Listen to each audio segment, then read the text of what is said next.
কিন্তু একটা আপত্তি আছে, এই কবিতার বৈশিষ্ট্যটাই তো পুরো নষ্ট হয়ে গেছে। কেননা এটা একটা সনেট, এটা একটা সনেট, যে সনেটে প্রথম পুরো সম্পূর্ণ থাকে 8 লাইন, একটা লাইন 8 লাইন থাকে এই পর্যন্ত, তারপরে একটু স্পেস থাকে, তারপরে এই 6 লাইনটা হয়। তো এই স্পেসটা কই? সেই স্পেসটাকে আবার বলা হয় ভোল্টা, এটাকে অক্টেভ, এটা সেস্টেড। তো এখানে তো একটা স্পেস থাকার কথা, তো সেইটা কিন্তু আমাদের বইগুলোতে সাজানো হচ্ছে, এটা একটু রংলি। তো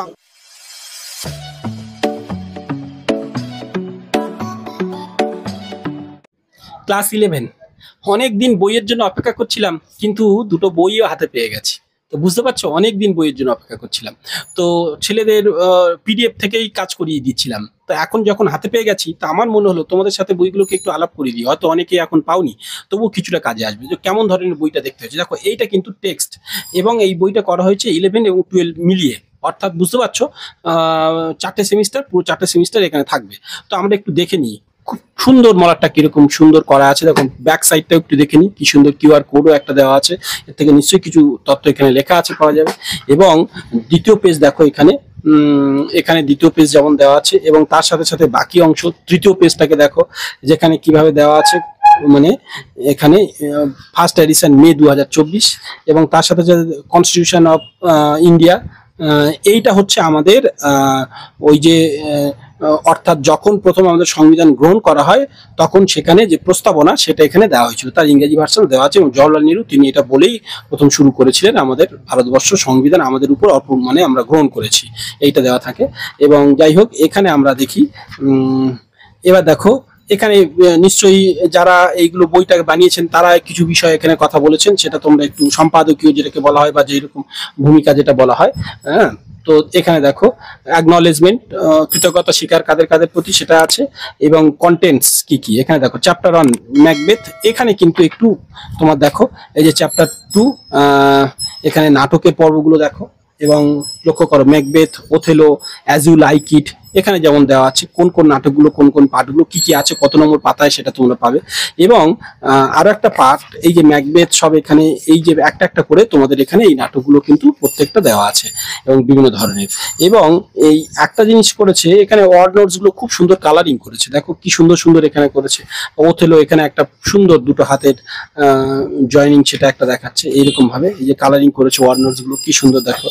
এইভাবে তোমাদের বইটা মোটামুটি শেষ হয়েছে। আর পিছনের দিকে একটা সুন্দর, যেটা আগের থেকে এখন ডেভেলপ দেখলাম, এইখানে দেখো ইংলিশ, এইখানে একটা সুন্দর জিনিস দেওয়া আছে, প্রত্যেকটা পার্ট দেখো। আমি একটু তোমাদের দেখাই, রিপোর্ট ফ্রম পয়েন্টস গিভেন, এইখান থেকে কিন্তু পুরো ডিটেলস একটু বিজনেস রিপোর্ট ইত্যাদি, এই যে প্রেসিস রাইটিং, এই জিনিসগুলো একটু সুন্দর করে তোমাদের কিরকম ধরনের আসতে পারে, কি নতুন ধরনের কিছু আইডিয়া দেওয়া আছে, বিজনেস রিপোর্ট কেমন হতে পারে, সেই সবগুলো জিনিসগুলো এখানে কিছু কিছু তথ্য দেওয়া আছে। তো আমি রিপোর্ট ছাড়া আরো দেখো নতুন তথ্য, রিপোর্ট ফ্রম পয়েন্টস গিভেন, যেমন পয়েন্ট থেকে রিপোর্ট দেওয়া হতে পারে, এই দেখো প্রেসিস রাইটিং থেকে যেগুলো কিছু কিছু দেওয়া আছে, এখানে কিছু দেওয়া আছে রিলিজিয়ান্স, এই যে কিছু গল্প, ক্যারেক্টার, চরিত্র, এইসবগুলো দেওয়া আছে, যেগুলো তোমাদের সিলেবাসে থাকবে, এরকম করে সুন্দর করে বইটাকে দেওয়া রয়েছে। তো আমি আর এগুলো তোমরা যখন হাতে পাবে তখন নিশ্চয়ই এগুলো নিয়ে খুব আরো সুন্দর করে তোমরা দেখতে পাবে। আমি জাস্ট একটু একটু রাখছি যে কেমন ধরনের তোমাদের বইগুলো এখন করেছে সেটা।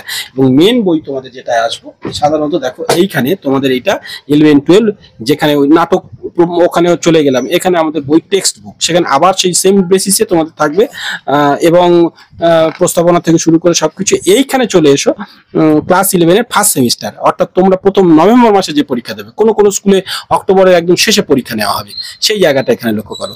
যেখানে এখানে দেখো অ্যান অ্যাস্ট্রোলজার্স ডে, এইটা আমাদের স্টুডেন্টদের অলরেডি পড়ানো হয়ে গেছে প্রায় শেষের পর্বে।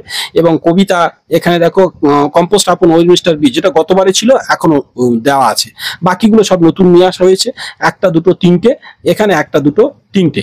তো গতবারে কিন্তু গোটা 11 জুড়ে চারটে 8টা পড়তে হতো, 4টে কবিতা 4টে মানে প্রোস। তো ফলে এখন কি হয়েছে, এখানে 3টে পড়তে হবে, ওই 6 মাসের মধ্যে 3টে 3টে, এই 6টা পার্ট পড়তে হবে। আর ওদিকে তোমার নাটক এইখানে আছে সেমিস্টার 2, অর্থাৎ তোমরা 11-এর শেষে নভেম্বরের পরে যেটা পড়বে বড় কোশ্চেনের চ্যাপ্টার, সেখান থেকে আবার এই চ্যাপ্টার আর এটা কিন্তু সেম জিনিস না, এটা সম্পূর্ণ আবার আলাদা হয়ে গেল। তো ফলে এখানে যে পড়ে রেখে শান্তি পাবে তা হবে না, কিন্তু ওইগুলো এমসিকিউর জন্য সব রেডি করতে হবে, আর এখান থেকে আবার বড় কোশ্চেনের জন্য এটা রেডি করতে হবে। আবার যখন 12-এ গিয়ে প্রথম পরীক্ষা দেবে আবার এইরকম সময় ঠিক পড়বে, তখন এটা থার্ড সেমিস্টার বলবে। তো 12-এ এসে এই থার্ড সেমিস্টারটা এখানে পড়তে হবে, ওপারে কিছু আছে দেখাচ্ছি, এটা পড়তে হবে আবার। তবে এই পর্বটা কিন্তু বোর্ড থেকে নিশ্চয়ই তোমাদের কোশ্চেন আসবে, সেখানে এমসিকিউ অর্থাৎ চাকরির পরীক্ষা যেরকম দেওয়া হয় তোমাদের সেরকম ছোট ছোট করে ঘর পূরণ করে সেটা করতে হবে। আর এখানে লাস্ট সেমিস্টার অর্থাৎ ফোর্থ সেমিস্টার, যেখানে ওই 12-এর বড় কোশ্চেন্সের উত্তর এখানে দিতে হবে। আর এই 12-এর পার্ট থেকে তোমাদের কিন্তু নির্ধারণ হবে কলেজে কে কত নম্বর ক্যারি করলে সেই পারবো। তো এবার তারপরে একটা করে এখানে বিভিন্ন গল্প, এগুলো মানে অ্যান অ্যাস্ট্রোলজার্স ডে, আর কে নারায়ণের লেখা, এইসব গল্পগুলো তো পুরো দেওয়া আছে। কিছু প্রশ্নের ধরন কেমন হতে পারে দু একটা টিপস দিয়ে দেওয়া আছে, যেটা আগের বইগুলোতে ছিল না। আগের বইগুলোতে শুধু চ্যাপ্টারগুলো রাখা ছিল, এখানে কিছু যেমন একটু টিপস দেওয়া আছে প্রত্যেকটা পার্টের। বা আমি একটু কবিতা সাইডে তোমাদের দেখাই, এটা 12-এর পার্ট, সেমিস্টারের মানে থার্ড সেমিস্টারের পার্ট। এখানে তোমাদের এইগুলো সব কিন্তু এই তোমাদের সেমিস্টার অর্থাৎ ফার্স্ট সেমিস্টার সেকেন্ড সেমিস্টার মিলিয়ে কিন্তু এগুলো করা। যেমন দেখো এখানে কবিতা কম্পোস্ট আপন ওয়েস্টমিনিস্টার ব্রিজ, এই দেখো ওয়েস্টমিনিস্টার ব্রিজের উপরে এটা তিনি উইলিয়াম ওয়াটসন লিখেছেন, এবং এটা নিশ্চয়ই ওই পেট্রাকিয়ান সনেটের রুলসে তিনি করা। তবে এইটা আমি কিন্তু একটা আপত্তি আছে, এই যে নিচে এত স্পেস থাকতে এইগুলো কেন এরকম করেছেন? এইটাকে আরেকটু চেপে ছোট করে এইগুলোকে দিয়ে প্রশ্নগুলোকে দিয়ে এই কবিতার বৈশিষ্ট্যটাই তো পুরো নষ্ট হয়ে গেছে। কেননা এটা একটা সনেট, যে সনেটে প্রথম পুরো সম্পূর্ণ থাকে 8 লাইন, 1 2 3 4 5 6 7 8 এই পর্যন্ত একটা লাইন, 8 লাইন থাকে এই পর্যন্ত, তারপরে একটু স্পেস থাকে, তারপরে এই 6 লাইনটা হয়। তো এই স্পেসটা কই? সেই স্পেসটাকে আবার বলা হয় ভোল্টা, এটাকে অক্টেভ, এটা সেস্টেড। তো এখানে তো একটা স্পেস থাকার কথা, তো সেইটা কিন্তু আমাদের বইগুলোতে সাজানো হচ্ছে, এটা একটু রংলি। তো আমার যেটা মনে হয় সেটা তোমরা যখন প্রাইভেট টিউটরের কাছে বা তোমাদের স্কুলের টিচারের কাছে পড়াশোনা করবে, এটাকে একটু নিয়ে আলোচনা করবে। তো এই বিষয়টা নিয়ে আমার মনে হচ্ছে একটু এই যে কবিতার বৈশিষ্ট্যগুলো হারিয়ে যাওয়া অনেক কিন্তু সমস্যার। কেন কবিতা লেখা অনেক জটিল ব্যাপার থাকে, তার অলংকার, তার ছন্দ রীতি, তার নানান ধরনের বিষয়গুলো থাকে। এটা আবার আয়াম্বিক পেন্টামিটারে লেখা, ওরে বাবা, আবার আয়াম্বিক পেন্টামিটার কি সেসব বিষয় তো জানতে হবে।